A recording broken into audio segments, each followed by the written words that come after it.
தமிழகம் முழுக்கவே தற்பொழுது பரபரப்பாக பேசப்பட்டு வருவது அஇஅதிமுகவினுடைய பொதுச் செயலாளர் எடப்பாடி கே பழனிசாமி அவர்களுடைய எக்ஸ் தளப்பதிவு. அதுல அவர் தெரிவித்திருக்கக்கூடியது, தமிழ்நாட்டில் இருக்கக்கூடிய 12,753 ரேஷன் கடையில் கோதுமை இல்லை என்கின்ற செய்திகளானது தொடர்ச்சியாக வந்து கொண்டே இருக்கிறது.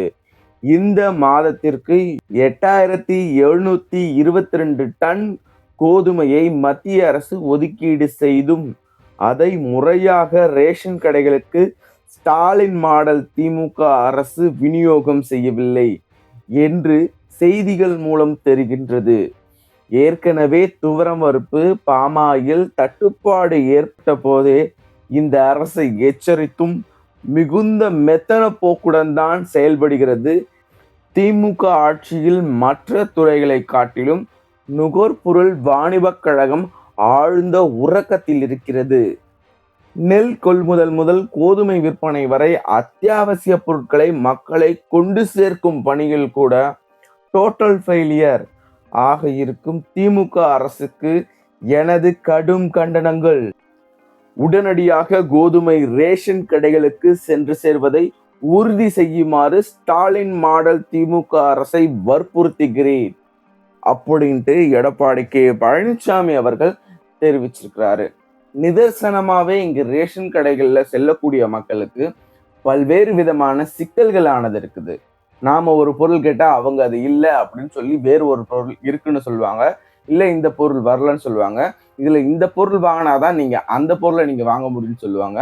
அதுலயும் நம்ம வாங்காத பொருளுக்கு நம்மளுடைய பேரில் பில்லை அவங்களே சேர்த்துருவாங்க. இந்த மாதிரியான நடைமுறைகளான சிக்கல்களானது தொடர்ச்சியா இருக்குது. அதே போல ரேஷன் கடைகள்ல தனக்கு வேண்டிய நபர்களுக்கு மட்டுமே அனைத்து விதமான பொருட்களும் கொடுக்கக்கூடிய சூழல்களுமானது இருந்து வர்றதா சொல்றாங்க. இதுல எப்ப பார்த்தாலும் அவங்க அலைக்கழிக்கக்கூடியது, குறிப்பா அவமானப்படுத்தும் வகையில அவங்க நம்ம பார்க்கறது. ரேஷன் கடையில பொருள் வாங்கக்கூடிய அனைத்து நபர்களும் அவர்கள் உட்கொள்ளும் பொழுது அந்த பொருட்களினுடைய தரமானது சற்று குறைந்து இருப்பது, இப்படி பல்வேறு விதமான குற்றச்சாட்டுகளை வறுமை கோட்டின் விளிம்பில் இருக்கக்கூடிய மக்கள் தெரிவிக்கிறாங்க. குறிப்பா இங்க அதிக பணம் கொடுத்து உணவு சாப்பிடக்கூடிய அந்த நபர்களுக்கு வழங்கக்கூடிய மரியாதையினை இந்த ரேஷன் பொருட்களின் மூலம் உணவு சாப்பிடக்கூடிய நபர்களுக்கு ரேஷன் கடையில் இருக்கக்கூடிய நபர்கள் தருவதில்லை அப்படின்னு ஒரு குற்றச்சாட்டும் இருக்குது. இந்த விவகாரத்தை பத்தி வீடியோ பார்த்துட்டு கூடிய நீங்க என்ன நினைக்கிறீங்க, உங்களுக்கு என்ன தோணுது அப்படின்றத மறக்காம கமெண்ட் செக்ஷன்ல கமெண்ட் பண்ணுங்க.